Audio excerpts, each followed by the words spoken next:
आपको दिखा रहा हूँ नीलोखड़ी से। आपको बता दें कि आज जो है नीलोखड़ी विधानसभा की जो है मंडलीय बैठक है, जिसमें आपको बता दें कि उत्तराखंड से जो सांसद है वो यहाँ पर पहुंचे हैं। देख सकते हैं किस प्रकार से तमाम भाजपा कार्यकर्ता जो है यहाँ पर उनके स्वागत के लिए यहाँ पर खड़े हैं। और बता दूं कि साथ ही विधायक भगवान दास कबीरपंथी जो है किस प्रकार से उनका स्वागत करने के लिए पहुंचे हैं। बुक्के देकर के विधायक भगवान दास कबीरपंथी द्वारा जो है उनका स्वागत किया जा रहा है।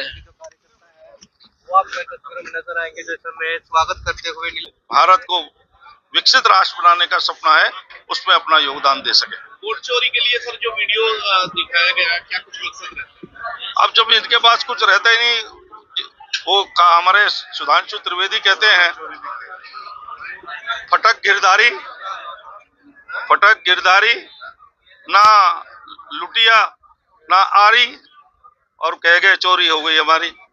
जब है ही नहीं कुछ उनके पास तो चोरी क्या हो गया? वोट कितना रह गया, सीटें कितनी रह गई, और जो जीत रहे हैं उसी पर जीत रहे हैं, जब तक जीत रहे थे उसी पर जीत रहे थे।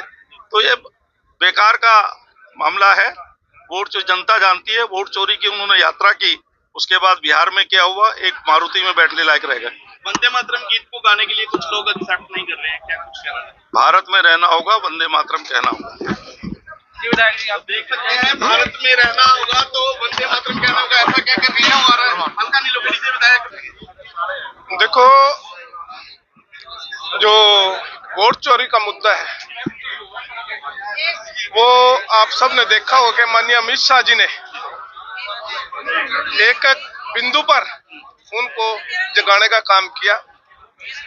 आज इनके पास ना संगठन है, पिछले 10 वर्षों से मैं भी देख रहा हूँ, बिना संगठन के कैसे उम्मीद कर सकते हैं कि हमारी सीटें निकल कर आएंगी, हम सरकार बनाएंगे। भारतीय जनता पार्टी का कार्यकर्ता लगातार चुनाव जीतने के बाद, सरकार बनने के बाद अगले 5 साल की तैयारी करनी शुरू कर देता है, लगातार मेहनत करता है। हमारा पन्ना प्रमुख आज पूरी मुस्तैदी के साथ अपने बूथ पर कार्य करता है, लेकिन कांग्रेस का ना कोई संगठन का कार्यकर्ता, ना कोई बूथ पर उनकी टीम, तो फिर वो किस लहजे से वो सोच सकती है कि किस तरह सोच सकती है कि हमारी सरकार बनेगी? तो भारतीय जनता पार्टी अपने मजबूत संगठन की वजह से लगातार पूरे देश भर में आज हर प्रदेश में सरकारें बना रही हैं, चाहे लोकसभा हो, विधानसभा हो, या नीचे पंचायत हो या नगर पालिका हो। भारतीय जनता पार्टी की मजबूती के साथ वहां पर सरकारें बनती है, हमारा चेयरमैन बनते हैं। तो आने वाले समय में भी ऐसे ही हमारी पार्टी लगातार संगठन के बलबूते पर पूरे देश में एक छत्र, अभी आने वाला बंगाल का चुनाव है, उसके बाद साउथ में चुनाव है, तो वहां भी कमल खिलेगा और भारतीय जनता पार्टी की सरकार बनेगी। और ये इसी तरह से सिर्फ बिना मुद्दों को ऐसे ही शोर मचाते रहेंगे, लेकिन जैसे अब बिहार में हुआ, आने वाले समय में इससे भी बुरा कांग्रेस पार्टी को होने वाला है। बांग्लादेश बहुत गलत वहां पर हो रहा है इन दो के साथ, कि हमारा राष्ट्रीय नेतृत्व हमारा बहुत निगाह रख रहा है, और मुझे पूरी उम्मीद है कि कोई ना कोई फैसला हमारा राष्ट्रीय नेतृत्व लेगा इस बार। आज हमारी विधानसभा की कार्यकारिणी थी, और इसमें जो मुख्य आज जो उद्देश्य था, अटल जी की जो जन्मशती हम मना रहे हैं लगातार, वो आने वाले समय में वो प्रोग्राम चलते रहेंगे, ताकि उनकी जो शिक्षाएं थी, जिस तरह से उन्होंने संघर्ष करके पार्टी को शिखर पर पहुंचाने का काम किया, सभी कार्यकर्ता उसके बारे में जाने और उनकी शिक्षाओं से अपने संगठन, उन्होंने संगठन के लिए किस तरह से काम किया, किस तरह से उन्होंने बढ़ाने का काम किया, वो भी यहाँ अपनी संगठन के उसी तरीके से आगे काम करें, ईमानदारी से, सिद्धांतों से राजनीति करें।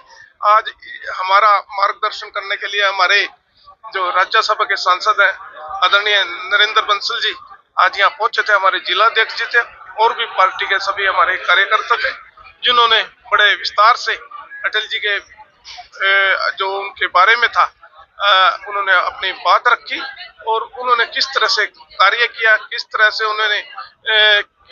उन्होंने एक शांति पूरे वर्ल्ड में उनकी जो सोच थी रखने का काम किया। चाहे हमारे पड़ोसी देश पाकिस्तान के साथ भी उन्होंने संबंध सुधारने की एक कदम बढ़ाया था, कि लाहौर गए, लेकिन जिस तरह से उनके साथ विश्वासघात हुआ था, तो उन्होंने कारगिल में उनको मुंह तोड़ जवाब देने का भी काम किया था।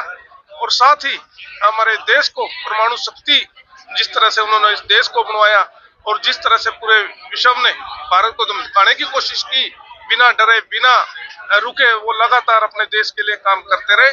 और आज उन्हीं का ही ये जो उन्होंने फैसले लिए थे, जो डिसीजन लिया था, आज उन्हीं की वजह से कि आज बड़े बड़े हाईवे निकल रहे हैं, गाँव को आपस में जोड़ा जा रहा है और किसानों को मजबूत आज करने का काम कर रहे हैं। महिलाएं, कर्मचारी हो, व्यापारी हो, बच्चे हो, सभी के लिए जो योजनाएं बनी थी, आज वही परिणाम है कि आज नरेंद्र मोदी जी भी उनके पदचिन्हों पर चल करके आज उन्होंने भी भारत को पूरे विश्व में एक नई पहचान दी है। और जो उनका लक्ष्य है आने वाले समय में 2047 तक भारत ये विकसित राष्ट्र बनेगा, तो मुझे पूरा विश्वास है कि सभी देशवासियों के सहयोग से उनका ये सपना साकार होगा। धन्यवाद।